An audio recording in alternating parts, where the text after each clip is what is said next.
Hello everyone, welcome to Prep IAS. My name is Dimple Nankani and हम geography के lectures continue करते हैं। आज का जो लेक्चर है वो लेक्चर नंबर 22 है। इसके पहले हमने ओशन पे बात की हुई है, ओशन बॉटम टोपोग्राफी पे बात की हुई है, ओशन वाटर के मूवमेंट्स की बात की है कि ओशन के वाटर में you have tides, you have waves, you have currents, you have upwelling. अब हम इसी डिस्कशन को कंटिन्यू करते हैं कि ओशन में क्या लाइफ फॉर्म्स मिलते हैं, ओशन की जो ओशन वाटर है उसकी प्रॉपर्टीज क्या है। जैसे कि ओशन वाटर्स की तीन बेसिक प्रॉपर्टी है, temperature, salinity, density, and what are the life forms that you find in the ocean. So the very major life form that you find on the ocean floor is a coral reefs. As you can see, these are the beautiful structures जो कि आपके ocean के अंदर मिलता है। ये under water ecosystem है and it is basically representing a symbiotic relation between coral polyps. Coral polyps एक एनिमल है। कोरल पॉलिप और जूजैंथेले के बीच में सिम्बायोटिक रिलेशनशिप होता है। दोनों ही एक दूसरे के लिए बने होते हैं, दोनों ही एक दूसरे के बिना अधूरे होते हैं। So coral polyps basically provides has pores and provides habitat for the zooxanthellae. Zooxanthellae is an algae और zooxanthellae जो है that actually provides food to the coral polyp. तो zooxanthellae food provide करता है और coral polyp उसको रहने की जगह देता है। This is your coral reef. coral reef जो होते हैं ये आपको ओशन वाटर्स में मिलते हैं। ये काफी सेंसिटिव लाइफ फॉर्म्स होते हैं। Before I move on to understanding कि ये जो रीफ्स हैं ये क्या उनकी कंडीशंस होती हैं, आपको कमेंट सेक्शन में ये बताना है कि इंडिया में कोरल रीफ कहाँ कहाँ है। Where all do we have coral reefs? First, second, do we have coral reefs across the entire coast? ये आपका सेकंड क्वेश्चन है। मूविंग ऑन, हमने बोला that these corals they are very very sensitive life form. ये बहुत sensitive life form है। इनको particular condition लगती है, टेम्परेचर की, सैलिनिटी की, न्यूट्रिएंट्स की एंड क्लियर वाटर्स की। तो ये आइए देखते हैं कि इनको क्या कंडीशंस लगती है। The condition that is conducive for the corals, you need an optimum water temperature of 23 degree Celsius to 29 degree Celsius. तो दैट मीन्स ये आपको ट्रॉपिक्स में मिलेंगे, ये आपको सरफेस वाटर पे मिलेंगे। So they need conditions of about 23 to 29 degree Celsius. इनकी जो सैलिनिटी है, they need salinity of about 30 to 35 parts per thousand. की सैलिनिटी इतनी इनको इतनी लगती है, 30 to 35 parts per thousand. Temperature of 23 to 29 degree Celsius. Clear water होता है। ये जो मडी वाटर्स हैं, कोरल के not survive in the muddy waters, क्योंकि मडी वाटर्स में व्हाट विल हैपन इज जो कोरल पॉलिप्स हैं उसके पोर्स बंद हो जाएंगे। अगर उसके पोर्स बंद हो जाएंगे तो कोरल पॉलिप्स जो है वो जूजैंथेले को रख नहीं पाएगा। जूजैंथेले को रख नहीं पाएंगे तो आपका सिम्बायोटिक रिलेशनशिप का लॉस हो जाएगा। So we were talking about the coral reefs, what temperature, what salinity, what kind of the clear waters and आपका वाटर में ऑक्सीजन भी अच्छा होना चाहिए। न्यूट्रिएंट लो न्यूट्रिएंट होना चाहिए, बहुत ज्यादा न्यूट्रिएंट्स नहीं चाहिए, लो न्यूट्रिएंट्स चाहिए और ऑक्सीजन अच्छा चाहिए ताकि फोटोसिंथेसिस वगैरह अच्छे से हो सके। और आपका कोरल, जो कोरल को ऑक्सीजन लगता है उसमें भी कोरल ऑक्सीजन की मदद से सर्वाइव कर सके। और आपको एक प्लेटफॉर्म चाहिए होता है which is very near to the sunlight zone. तो प्लेटफॉर्म जो होता है इसी पे आपकी कोरल रीफ बनती है। और ये प्लेटफॉर्म अगर ये फोटिक जोन में है, अगर ये सनलाइट वाली जोन में है तो और भी अच्छा। So you need a platform in the photic zone. Temperature क्या चाहिए, सैलिनिटी क्या चाहिए एंड ऑक्सीजन वगैरह आपको कैसे चाहिए एंड वाटर का भी क्या कंडीशंस होनी चाहिए। ये इतनी सेंसिटिव लाइफ फॉर्म्स हैं कि अगर कोई भी चीज इसमें से इफेक्ट होती है तो इनका जो सिम्बायोटिक रिलेशन है वो टूट जाएगा एंड देन आपका जो कोरल है ये कलरफुल चीजें नहीं बचेगी और आपकी कोरल क्या हो जाएगी, कोरल हो जाएगी ब्लीच, यानी वो व्हाइट कलर की दिखने लगती है और आपकी ब्लीचिंग हो जाती है अगर कोई भी इनमें से कंडीशंस अफेक्ट होती है तो। इसलिए ग्लोबल वार्मिंग के कारण जब सी सरफेस टेम्परेचर बढ़ रहा है, कोरल रीफ्स भी काफी सारी ब्लीच हो रही है। This is the distribution of the corals. You will see that they are confined with in the tropics. ये ट्रॉपिक्स के बीच में ज्यादा कन्फाइंड है। और आप देखोगे कि कई कई जोन में जहाँ पे कोल्ड वाटर्स हैं, जैसे कि यहाँ पे हम्बोल्ट पेरू करंट है, वहां पे नहीं मिलेगा। यहाँ पे वेस्ट ऑस्ट्रेलियन करंट है, कोल्ड वेस्ट ऑस्ट्रेलियन करंट, यहाँ पे आपको कोरल नहीं मिलती है। यहाँ पे आपका बेंगुला करंट है, इसलिए यहाँ पे आपको कोरल रीफ्स नहीं मिलती है। तो you do not have coral reefs along this zone. You have coral reefs majorly along the tropics. आपके मेजरली ट्रॉपिक्स में होते हैं। यहाँ पे भी देखिए आपका कोल्ड कैलिफोर्नियन करंट है तो नहीं मिलेगा। और टेम्परेट बेल्ट में तो वैसे भी कोरल्स कम मिलती है। कुछ कोरल्स अभी डीप ओशन में भी पाई गई हैं। आप उन कोरल्स का भी नाम बताएं। एंड एक और चीज जब ये कोरल के लिए न्यूज में रहा है that India is now trying to create some artificial methods जिससे कोरल रीफ बहुत जल्दी से बिल्ड हो जाए। कौन बना रहा है और उस टेक्नोलॉजी का नाम क्या है? ये लास्ट ईयर यूपीएससी के क्वेश्चन में पूछा था, टेक्नोलॉजी का नाम देके पूछा था और बताया, वो पूछ रहे थे कि कोरल के बारे में ये क्या है। तो ये आप कमेंट सेक्शन पे बताएंगे कि क्या है ये टेक्नोलॉजीज। मूविंग ऑन, तो हमने कोरल क्या है, कोरल की कंडीशंस देखी, डिस्ट्रीब्यूशन देखी और 3-4 क्वेश्चंस कहा है आपको कमेंट में बताने के लिए। मूविंग ऑन, आज हमारा मेजर डिस्कशन है ओशन प्रॉपर्टीज पे।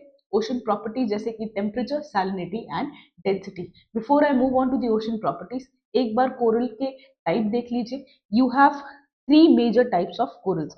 You have fringing reef, you have barrier reef and you have atoll. जो फ्रिंजिंग रीफ होती है, ये देखिए, ये कोस्ट से ठीक चिपक के आपको जो रीफ दिखती है, ये आपको फ्रिंजिंग रीफ दिखती है। Fringing reef is very near to the coast. ये कोरल रीफ दिख रही है और ये पूरी कॉन्टिनेंट से चिपकी हुई है। This is the continent. You can see that fringing reef is just adjacent to the continent. So this is your fringing reef.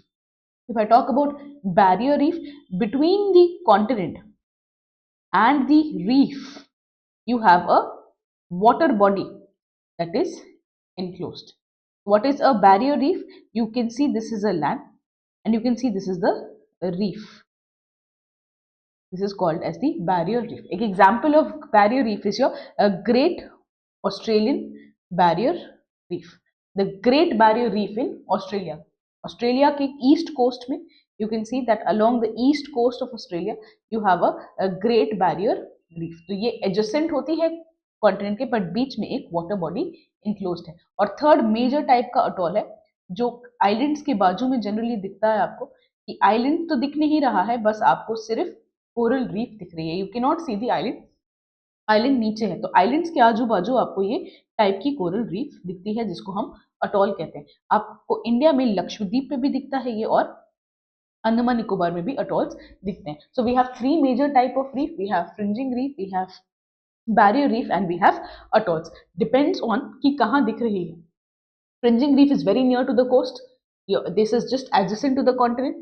Your barrier reef जो है थोड़ा सा दूर होती है कॉन्टिनेंट से और बीच में वाटर बॉडीज होती है, और अटॉल जो होता है वो पूरा ही सर्कुलर शेप में आपका कोरल रीफ होता है। These are the type of the corals. Now let's move on to the ocean properties. There are 3 main properties of the ocean. You have temperature, density and salinity. तो सबसे पहले सबसे basic property that is ocean temperature and density में से हमें ocean temperature देखना है। तो ओशन टेम्परेचर अगर हमें देखना है तो हमें ये पता होना चाहिए, जैसे कि अर्थ पे काफी सारे फैक्टर्स होते हैं जो ओशन के टेम्परेचर को अफेक्ट करते हैं, वैसे ही जो अर्थ के सरफेस के टेम्परेचर को अफेक्ट करते हैं, वैसे ही ओशन के टेम्परेचर को भी यही फैक्टर्स अफेक्ट करते हैं। जब हम अर्थ के टेम्परेचर सोचते हैं, हमें पता होता है कि इक्वेटर, ट्रॉपिक्स, polar regions, यही इन सब का टेम्परेचर अलग है। Why do we have difference in the temperature over the surface of the earth? There are many factors. You have latitude, you have altitude, you have slope effect, you have ocean currents, you have winds. Similarly, जो ocean जो आपका अर्थ के surface के temperature को effect करता है, वही आपके ओशन के सरफेस पे भी टेम्परेचर को इफेक्ट करेगा। सबसे इंपॉर्टेंट फैक्टर जो टेम्परेचर को इफेक्ट करेगा ओशंस में, वो है आपका लैटिट्यूड। सो ओशन वाटर जो होते हैं, they are heated up. Ocean water heat किससे होते हैं? सोलर एनर्जी से हीट होते हैं। जैसे कि लैंड भी सोलर एनर्जी से हीट होता है, वैसे ही आपके ओशन वाटर्स भी सोलर एनर्जी से हीट होते हैं। और इस process of heating and cooling is slower then that of the land.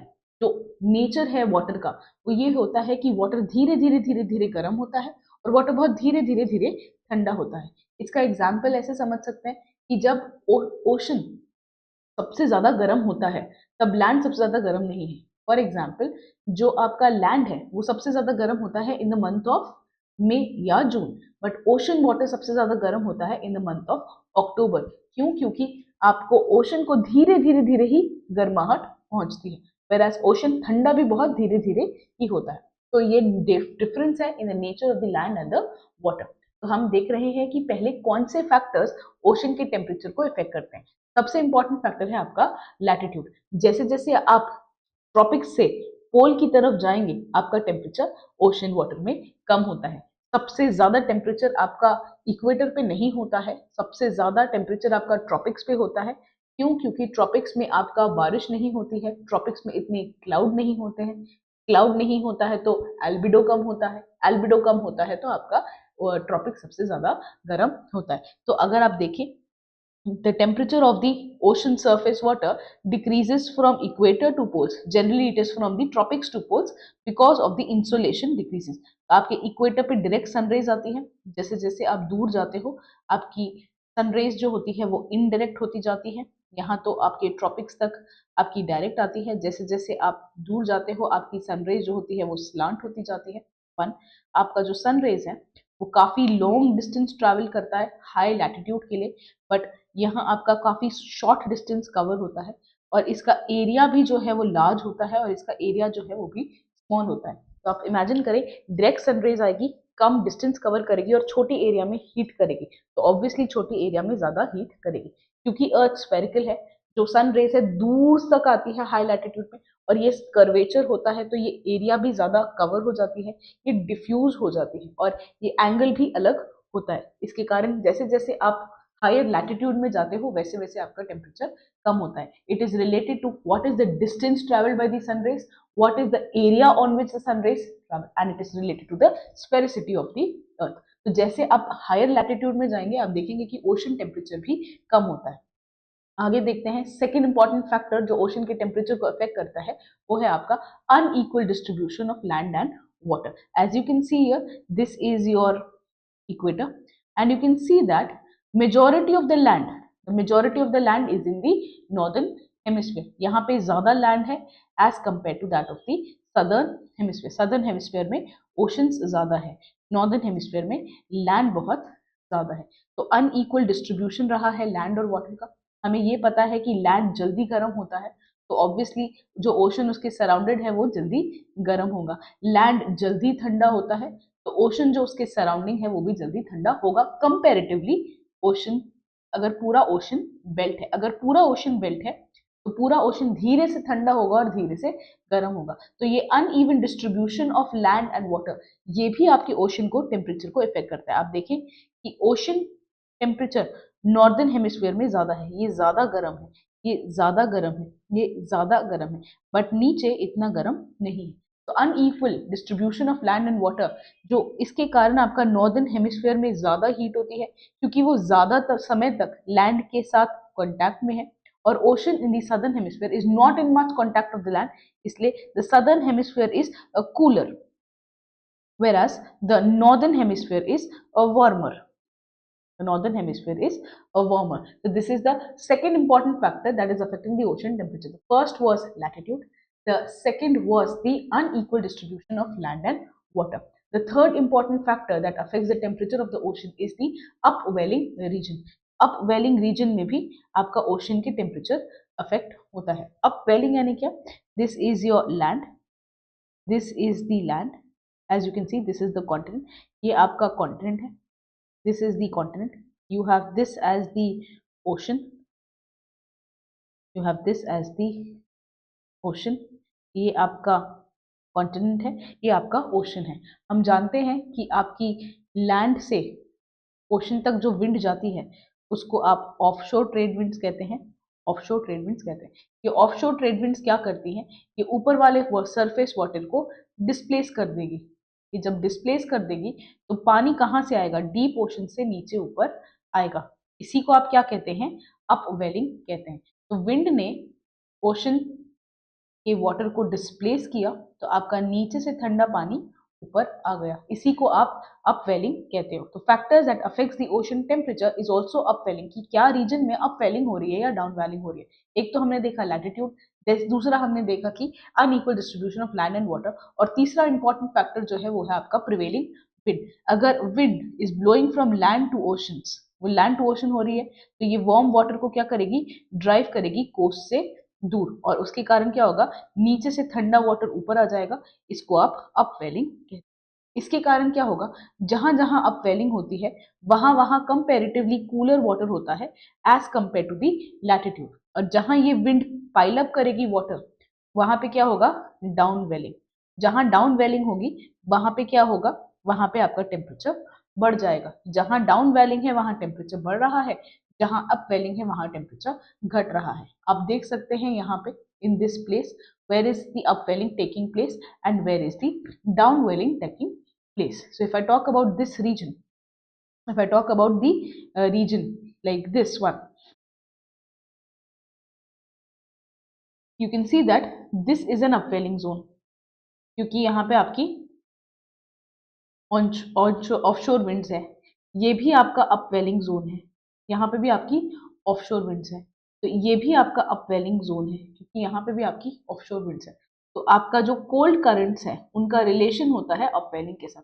जहाँ अपवेलिंग होती है वहाँ पे कोल्ड करंट्स भी आ जाते हैं, और वहाँ पे क्या होता है, ऑलरेडी ठंडा होता है और कोल्ड करंट के कारण वो चीज़ें और भी ठंडी हो जाती है। यहाँ देखेंगे ये अपवेलिंग का जोन है, ये अपवेलिंग का जोन है, ये अपवेलिंग का जोन है। तो जहां जहां आपकी अपवेलिंग हो रही है ये अपवेलिंग का जोन है, ये अपवेलिंग का जोन है।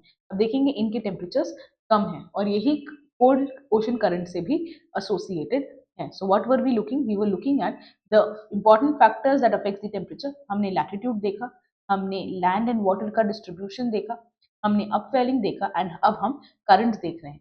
तो ओशन करंट्स जो होते हैं, जो वार्म ओशन करंट्स होते हैं, वो टेम्परेचर बढ़ा देंगे, वेराज कोल्ड ओशन करंट्स जो होते हैं वो टेम्परेचर घटा देंगे। तो obviously Peru, Benguela, cold western Australian current ये आपका टेम्परेचर को घटा रहे हैं। बट यही चीज अगर आप गल्फ स्ट्रीम देखोगे तो गल्फ स्ट्रीम आपका टेम्परेचर बढ़ा रही है। अगर आप कुरोशियो करंट देखेंगे तो आप देखेंगे कुरोशियो टेम्परेचर बढ़ा रहा है। अगर आप इक्वेटोरियल करंट्स देखेंगे तो आप देखेंगे वो टेम्परेचर बढ़ा रहे हैं। तो वार्म ओशन करंट्स टेम्परेचर बढ़ाते हैं, कोल्ड ओशन करंट्स आपके टेम्परेचर घटाते हैं। गल्फ स्ट्रीम आपका टेम्परेचर रेज कर रहा है along the coast of the North America, you can see, and our Labrador current जो ऊपर से आएगा, this Labrador current is trying to reduce the temperature. So this is the effect of the ocean currents in the temperature. हमने land water difference देखा, हमने latitude देखा, हमने upwelling देखा, हमने अब करंट्स भी देखे। तो ये 4 मेजर फैक्टर हैं आपके जो ओशन वाटर के टेम्परेचर को इफेक्ट करते हैं: latitude, unequal distribution of land, upwelling and prevailing winds and the ocean currents. एक और बहुत इंपॉर्टेंट फैक्टर है कि आपका लैंड और वाटर का डिस्ट्रीब्यूशन क्या है, not only in the hemisphere but वैसे भी। आप ये देखेंगे, ये आपका मेडिटेरेनियन सी है, ये पूरा लैंड से सराउंडेड है। क्योंकि ये पूरा लैंड से सराउंडेड है तो क्या होगा, समर्स में ये बहुत ज्यादा गर्म हो जाएगा। और अगर आप इसको देखें, this one, this region, the Hudson Bay, ये टेम्परेट बेल्ट पे, तो ये काफी ठंडा करेगा। This tries to cool the land, that is cool will cool the water, the land that is warm will warm the waters. तो enclosed sea जो है ये भी बहुत इंपॉर्टेंट रोल प्ले करते हैं आपकी वार्मिंग और cooling of the ocean currents. अगर along with, जैसे अगर लो लैटिट्यूड में आपका इनक्लोज सी है जैसे कि मेडिटेरेनियन सी, ये क्या कर देगा, ये रीजन को वार्म कर देगा as compare to the open oceans, as compare to open oceans ये वार्म कर देगा। और यही चीज अगर आप हायर लैटिट्यूड में हो तो ये कोल्ड करेगा as compare to the open oceans. तो conditions in enclose sea versus open oceans, the open oceans, if the enclose sea is in the warm region, is in the warm region, that will warm up the temperature. That is your enclosed sea in the warm region, in the lower latitude, तो वो warm रहेगा। enclosed sea lower latitude में warm रहेगा, enclosed sea higher latitude में ठंडा रहेगा, enclosed sea higher latitude में lower temperature रहेगा। किसके कंपैरिजन में, ओपन ओशन के कंपैरिजन में। किसके कंपैरिजन में, ओपन ओशन के कंपैरिजन में। सो ये enclosed sea भी आपका nature of the ocean temperature affect करती है। Apart from latitude, unequal distribution of land and water, your prevailing winds and the ocean currents। तो इनके सिवाय लैटिट्यूड, आपका unequal distribution of land and water, prevailing winds, ocean currents के सिवाय enclose सी भी बहुत इंपॉर्टेंट रोल प्ले करती है। क्या एनक्लोज सी लो लैटिट्यूड पे है या एनक्लोज सी हाई लैटिट्यूड। अब हमने टेम्परेचर तो देख लिया कि क्या फैक्टर्स होते हैं जो आपके ओशन के टेम्परेचर को अफेक्ट करते हैं, बट एक्चुअली टेम्परेचर है कितना, ओशन वाटर का टेम्परेचर कितना है, और क्या ओशन वाटर का जो टेम्परेचर है वो कांस्टेंट है थ्रू आउट। तो पहले समझते हैं pattern of the temperature. If I have to understand the pattern of the temperature distribution, I can understand it vertically, I can understand it horizontally। अगर मैं vertically पैटर्न को समझने की कोशिश करूं तो आप देखेंगे कि ओशन वाटर का जो सरफेस होता है ये सबसे ज्यादा गर्म होता है। क्यों? क्योंकि ओशन को सबसे ज्यादा एनर्जी कहाँ से मिलती है, सन से मिलती है। तो सन मेजर सरफेस को गर्म कर देता है बट नीचे तक गर्म नहीं कर पाता। तो इसके कारण क्या होता है, आपका सरफेस वाटर अलग होता है, आपका डीप वाटर अलग होता है, और बीच में आपकी जोन्स जो होती हैं वो अलग होती हैं। तो let us understand the important vertical distribution of the ocean waters. What is the vertical distribution of the ocean waters? Vertical distribution यानी क्या? ये vertical profile बताता है कि कैसे temperature इफेक्ट हो रहा है डेप्थ पे. तो अगर ये टेम्परेचर है और ये डेप्थ है तो कैसे इफेक्ट हो रहा है temperature. How is the temperature getting affected with the depth, that is the idea. How is the temperature getting affected with the depth. तो ये टेम्परेचर है, you have a temperature there and you have a depth here. तो हमें पता है on an average ocean water का जो depth होता है वो 3 to 4 किलोमीटर होता है. ऑन एन एवरेज ये 4 किलोमीटर है. और ये टेम्परेचर जो है ये आपका अलग अलग जगह पे अलग अलग हो सकता है. तो ये आपका 4 किलोमीटर का डेप्थ है और ये हमने टेम्परेचर प्रोफाइल किया. वाई एक्सिस पे आपका डेप्थ है, एक्स एक्सिस पे आपका टेम्परेचर है और ये आपका पूरा ओशन बेसिन है. तो आप देखेंगे कि सरफेस पे ओशन काफी गर्म है, सरफेस पे ओशन गर्म है और नीचे ओशन काफी ठंडा है. सरफेस पे temperature is about 25 degree Celsius और नीचे the temperature is about around 4 to 5 degree Celsius. तो 25 सरफेस पे है, नीचे यूनिफॉर्म है 4 है, तो 25 से 4 जो पहुंचता है ये हम देखेंगे. तो आपका जो ओशन होता है, ओशन टेम्परेचर जो लेयर होती है, ओशन टेम्परेचर डिक्रीज होता है with the increase in the depth. ये जो सबसे पहले टॉप लेयर है, this is the first layer. यहाँ पे ये सबसे वार्म ओशन रहेगा क्योंकि इसको सन ने हीट किया है. ये अराउंड 500 मीटर तक जाता है, अराउंड 500 मीटर तक ये होता है. इसमें आपका क्या होता है, टेम्परेचर 20 से 25 डिग्री तक ही रहता है. एंड ये टेम्परेचर ट्रॉपिक रीजन में थ्रू आउट होती है और टेम्परेट रीजन में सिर्फ आपकी समर्स में होती है. तो हम ओशन में 3 लेयर पढ़ेंगे. सबसे पहले है आपकी vertical layer which is the first layer. The first layer is about 500 meter thick. The temperature is about 20 to 25 degrees Celsius. It directly receives the energy from the sun. It is present in the tropics throughout the year, but in the mid latitude it is present only in the summers. हम 1000 metre के नीचे देखेंगे, आप देखोगे कि temperature तो uniform है, temperature तो 4 to 5 डिग्री सेल्सियस है. तो फर्स्ट लेयर देख ली. अब थर्ड लेयर पे जा रहे हैं, सेकेंड लेयर बाद में देखेंगे. थर्ड लेयर तक सन नहीं पहुंचा है, थर्ड लेयर बहुत ठंडी है और ये डीप ओशन फ्लोर तक जाती है. तो फर्स्ट लेयर और थर्ड लेयर, फर्स्ट लेयर गर्म है, थर्ड लेयर काफी ठंडी है. इनके बीच का जो लेयर है ये ट्रांजिशन लेयर है. यहाँ पे सबसे ज्यादा टेम्परेचर फॉल होता है. तो जो सेकेंड लेयर है इसको हम थर्मोक्लाइन कहते हैं. यहाँ पे रैपिड डिक्रीज हुआ है टेम्परेचर का विद द इंक्रीज डेप्थ. तो डेप्थ में आपका जैसे जैसे डेप्थ बढ़ रहा है आपका टेम्परेचर घटता जाता है. ये कहाँ से कहाँ तक है, 500 मीटर से 1 किलोमीटर तक, 500 मीटर से 1000 मीटर तक. तो 3 आपकी लेयर्स है. तो first layer, second layer and third layer. First layer is directly heated by the sun to have temperature around 20 to 25 degree Celsius. यहाँ पे आपका ट्रॉपिक्स में थ्रू आउट ये होती है. ये पहली लेयर है और ये 500 मीटर तक जाती है. उसके बाद थर्ड लेयर जो होता है जो 1 किलोमीटर के नीचे तक होती है, वो यूनिफॉर्मली ठंडी होती है, वहां सन पहुंचता नहीं है, तो 4 डिग्री सेल्सियस ही होता है. तो 25 से 4 डिग्री सेल्सियस ये कौन सी लेयर के बीच में होता है, ये आपका होता है थर्मोक्लाइन लेयर. यानी थर्मोक्लाइन लेयर में काफी रैपिड फॉल ऑफ टेम्परेचर है. This is the thermocline layer. This is the vertical distribution of the temperature. हम वर्टिकल डिस्ट्रीब्यूशन ऑफ टेम्परेचर को देख रहे हैं तो हमें ये समझना होगा कि ये जो वर्टिकल डिस्ट्रीब्यूशन ऑफ टेम्परेचर है ये अफेक्ट किस किस कारण होता है. हमने ऑलरेडी देख लिया, सबसे ज्यादा टेम्परेचर तो आपका सरफेस पे होता है क्योंकि सरफेस को डायरेक्टली हीट मिलती है और जैसे जैसे ये हीट नीचे जाती है, ये हीट नीचे जाएगी, सरफेस हीट हुआ और ये नीचे जाती जाएगी. तो heat is transmitted to the lower section by the process of convection. ये कन्वेक्शन होता है जो नीचे हीट लेके जा रहा है. इसके कारण क्या होता है, decrease of the temperature with the increase depth. जैसे जैसे आपकी डेप्थ बढ़ रही है वैसे वैसे आपका टेम्परेचर घटता जाएगा.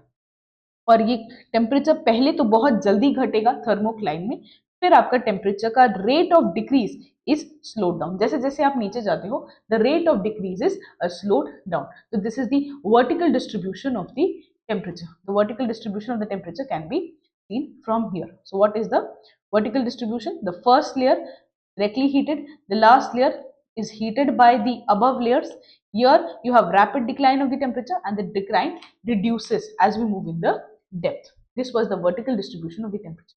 एक पैटर्न होता है जब आप ओशन वाटर को वर्टिकली स्टडी कर रहे हो, दूसरा पैटर्न होता है जब मैं ओशन वाटर को हॉरिजॉन्टली स्टडी कर रही हूँ. इक्वेटर पे क्या टेम्परेचर, ट्रॉपिक्स पे क्या टेम्परेचर, पोलर रीजन में क्या टेम्परेचर है, टेम्परेट रीजन में क्या टेम्परेचर है. तो हम हॉरिजॉन्टल डिस्ट्रीब्यूशन ऑफ टेम्परेचर देखते हैं. हमने एक चीज पता होनी चाहिए दैट सबसे ज्यादा गर्म पानी इक्वेटर पे नहीं है Why? Because at equator you have lot of clouds. At equator you have lot of clouds and the clouds they reflect off the sun energy. इसको आप albedo कहते हैं. And cloud also gives rainfall. As the cloud give rainfall, they will lower the temperature at the equator. तो सबसे ज्यादा गर्म कहाँ होता है? सबसे ज्यादा गर्म होता है tropics में. It is the tropics that is the most warm. The Tropic of Cancer, near the Tropic of Cancer and near the Tropic of Capricorn. So this is the Tropic of Capricorn. This is the Tropic of Cancer. Cancer, Capricorn, Capricorn and cancer के पास सबसे ज्यादा आपका गर्म है. It is equator. Equator is not the warmest. Otherwise जैसे जैसे आप latitude में ऊपर जाओगे आपका टेम्परेचर क्या होता है? कम होता जाएगा. तो एवरेज टेम्परेचर होता है ओशन का 27 डिग्री सेल्सियस. जैसे जैसे आप इक्वेटर की तरफ, पोल की तरफ जाओगे आपका टेम्परेचर घटता जाएगा. नियरली जो रेट होता है 0.5 डिग्री सेल्सियस पर लैटिट्यूड होता है.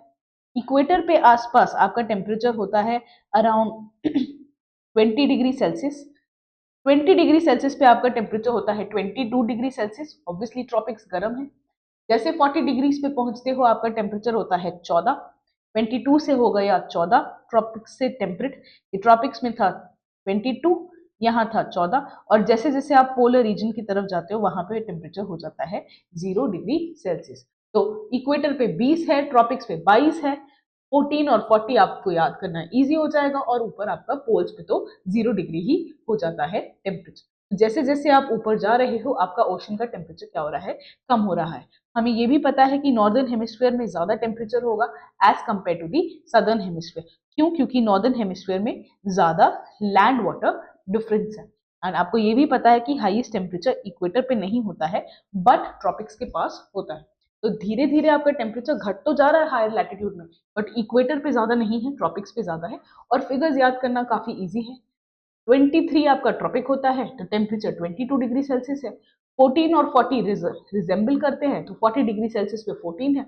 और पोल पे तो आपका 0 डिग्री सेल्सियस टेम्परेचर हो जाता है. ये है आपका horizontal distribution of the temperature.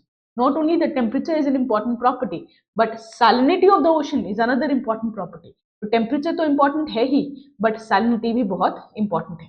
एक जनरल रूल ये होता है जो पानी गर्म होता है वो ज्यादा सॉल्ट्स को डिसॉल्व करता है. तो आप देखेंगे जहां जहां पानी गर्म है वहां वहां जनरल रूल के हिसाब से सैलिनिटी भी ज्यादा है. जहां जहां पानी गर्म है वहां वहां जनरल रूल के हिसाब से सैलिनिटी भी ज्यादा है. सैलिनिटी पर होती क्या है? सैलिनिटी बेसिकली सिर्फ ओशन का पार्ट नहीं है. Salinity is not simply the part of the ocean. Salinity is a part of all the waters. जितने भी आपके ओशन वाटर्स होते हैं या सरफेस वाटर होता है या रिवर वाटर होता है या रेन वाटर होता है सब में ही सैलिनिटी बहुत इंपॉर्टेंट फैक्टर प्ले करती है. तो पहले समझते हैं सैलिनिटी होती क्या है एंड देन हम देखते हैं कि कैसे ये इंपॉर्टेंट रोल प्ले करती है. सारे ही वाटर्स चाहे वो रेन वाटर हो, ओशन वाटर हो, सब में ही सॉल्ट्स डिसॉल्व होते हैं.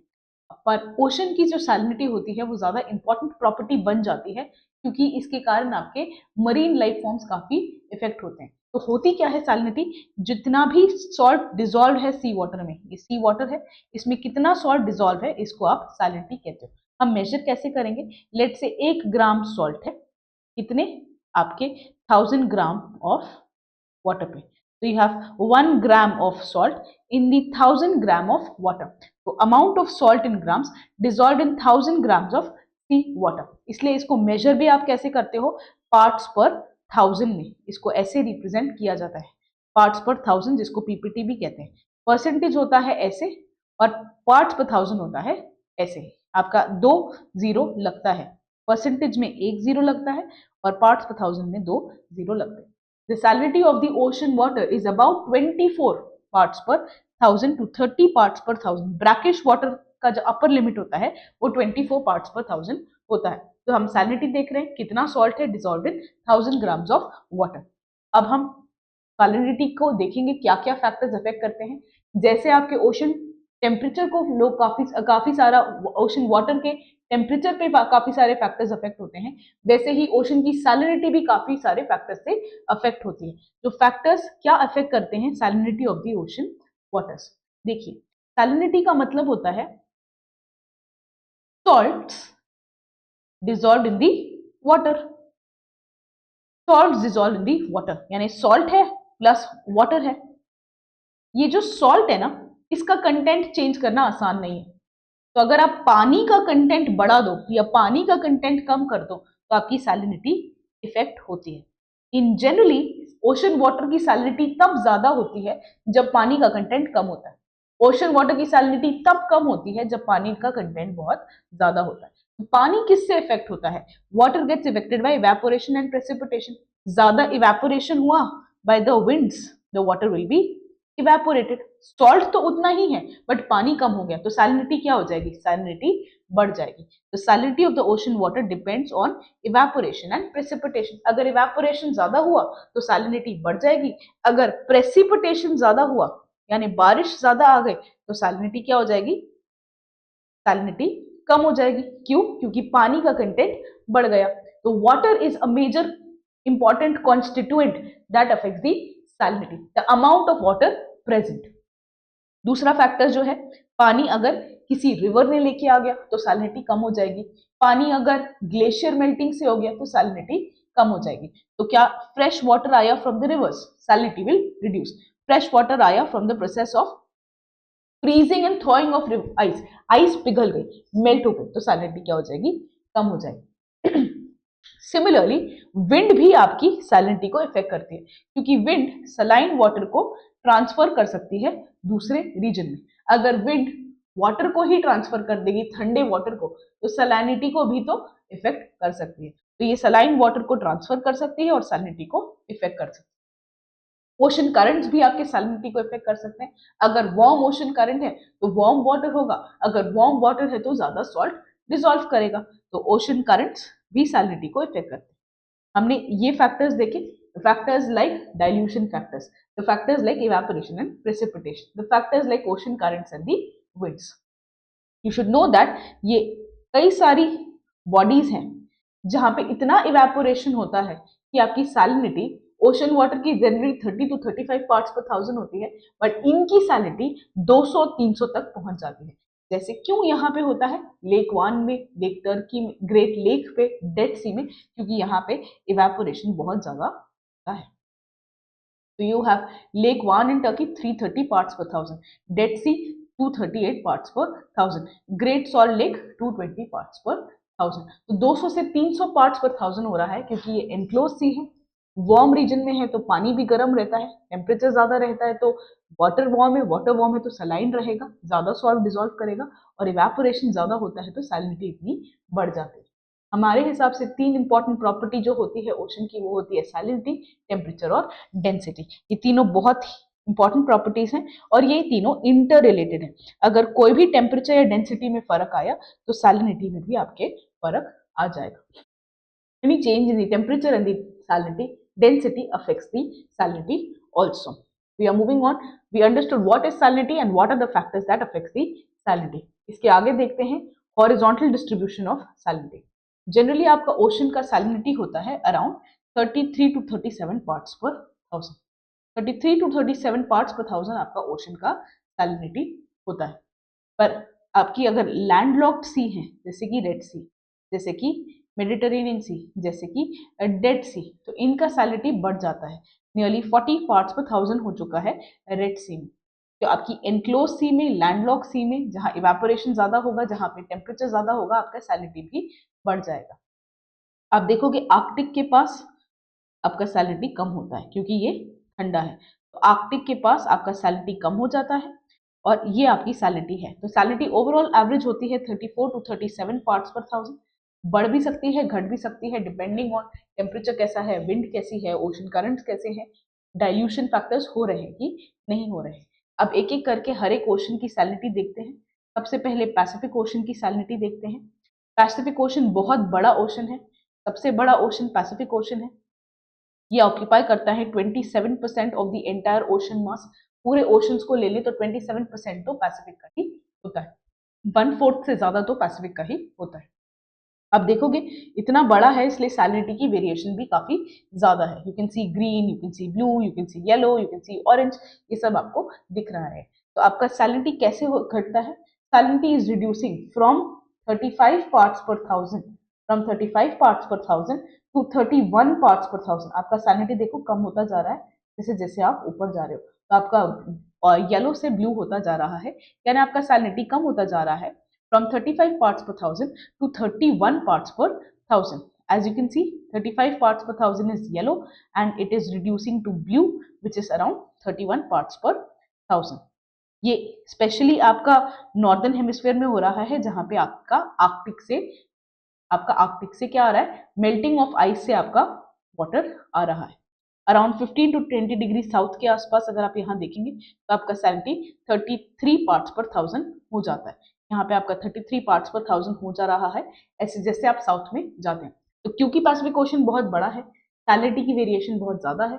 जैसे जैसे आप ऊपर के हेमिस्फीयर में जा रहे हो, आर्कटिक की तरफ जा रहे हो, तो आपकी सैलिनिटी काफी कम हो जाती है, 30 पार्ट्स पर थाउजेंड भी हो जाती है. साउथ में भी जैसे आप एंटार्क्टिक की तरफ जाते हो, आपकी सैलिनिटी कम होती जाती है, 33 तक तो पहुंच ही जाती है. और अटलांटिक ओशन की सैलिनिटी देखते हैं. अटलांटिक ओशन की सैलिनिटी काफी सारे फैक्टर से इफेक्ट होती है, जैसे कि गल्फ स्ट्रीम, जैसे कि ओशन का टेम्परेचर, जैसे कि इवेपोरेशन, डाइल्यूजन फैक्टर से भी इफेक्ट होता है. Average salinity of Atlantic is around 36 parts per thousand. यहाँ पे जैसे जैसे वो ऊपर जाते हैं, जैसे जैसे ट्रॉपिक्स तक पहुंचते हैं, ये एवरेज सैलिनिटी 36 है. जैसे जैसे वो ट्रॉपिक्स के ऊपर जाएंगे आप देखेंगे कि सैलिनिटी बढ़ जाती है. ट्रॉपिक्स में काफी ज्यादा सैलिनिटी होती है, तो you have 36 on an average. Tropics के पास 37 हो जाती है. आपकी नॉर्थ सी जो होता है यहाँ पे, the North Sea part, this part, North Sea part, यहाँ पे फिर भी हायर सैलिनिटी है, 34 पार्ट्स पर थाउजेंड या 35 पार्ट्स पर थाउजेंड है. देखो कंपेरेटिवली पैसिफिक में तो 32 ही है. क्यों यहाँ पे सैलिनिटी बढ़ रही है? क्योंकि यहाँ पे क्या है, यहाँ पे एक वार्म करंट है. ये वार्म करंट कौन सा है? नॉर्वेजियन सी करंट. तो अटलांटिक ओशन की सैलिनिटी 36 है, बट नॉर्थ सी की इसके लैटिट्यूड के कंपैरिजन में देखो काफी बड़ी हुई है, 35 है, यहाँ पे 30 है, यहाँ पे 32 है. क्यों? क्योंकि यहाँ पे एक वार्म करंट होता है, that is your north Atlantic drift या नॉर्वेजियन सी करंट. यही चीज जब आप बाल्टिक सी में देखेंगे, तो बाल्टिक सी में आप देखेंगे कि सैलिनिटी कम है. The region at the Baltic Sea, they have a less salinity. They have less salinity क्योंकि बाल्टिक सी में क्या होता है, बाल्टिक सी में आपकी रिवर्स से या ग्लेशियर से आपकी मेल्टिंग होती है और बाल्टिक सी की सैलिनिटी आपकी कम हो जाती है. नॉर्थ सी की सैलिनिटी बढ़ जाती है, बट बाल्टिक सी की कम होती है. सिमिलरली ये जो ब्लैक सी है, इसकी सैलिनिटी ब्लैक सी यहाँ पे, इसकी सैलिनिटी मेडिटेरेनियन सी के कंपैरिजन में कम है. तो अगर आप अटलांटिक देखेंगे तो मिड सी की ज्यादा है ब्लैक सी से. अगर आप अटलांटिक देखेंगे तो नॉर्थ सी की ज्यादा है as compare to the Baltic sea, जबकि वो एक दूसरे के बाजू बाजू में है. उसके बावजूद भी the salinity of these seas are varying, so they are near to each other, but उनकी salinity में डिफरेंस आता है. क्यों डिफरेंस आता है? क्योंकि बहुत सारे फैक्टर्स हैं. जैसे कि आप देखेंगे नॉर्थ सी में आपका गल्फ स्ट्रीम है या नॉर्थ अटलांटिक ड्रिफ्ट है, बट बाल्टिक सी में ऐसा कुछ नहीं है. अगर आप ब्लैक सी देखेंगे तो यहाँ पे कई सारी रिवर्स अपना पानी देती है, बट मेडिटेरेनियन सी में ऐसा कुछ नहीं है. तो क्या फैक्टर्स हैं? Ocean currents, winds, dilution factors, या आपकी सैलिनिटी को इफेक्ट करते हैं. एवरेज क्या है? एवरेज 36 पार्ट्स पर थाउजेंड है.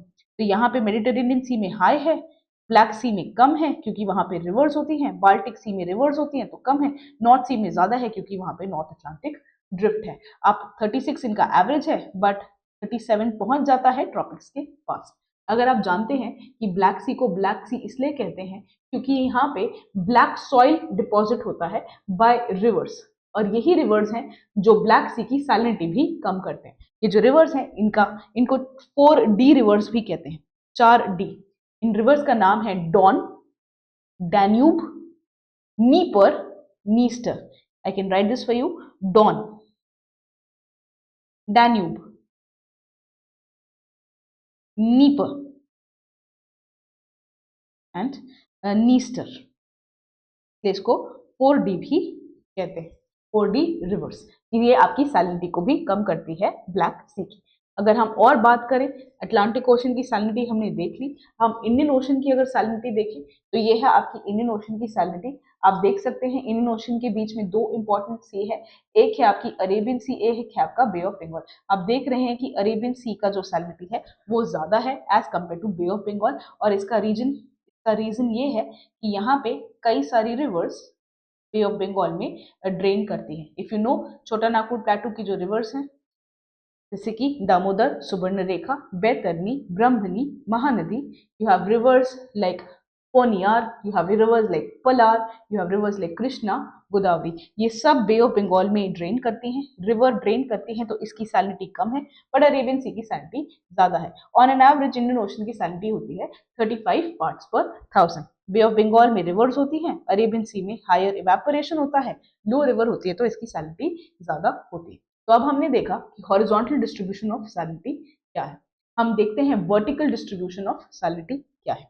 आप देखेंगे कि वर्टिकल डिस्ट्रीब्यूशन ऑफ सैलिनिटी इस ग्राफ में दिखाया है कि जैसे जैसे आप नीचे जा रहे हो वैसे वैसे आपकी सैलिनिटी क्या हो रही है, वैसे वैसे आपकी सैलिनिटी बढ़ रही है। तो यानी ऊपर में लो सैलिनिटी है और नीचे आपके डीप ओशन में ज्यादा सैलिनिटी है।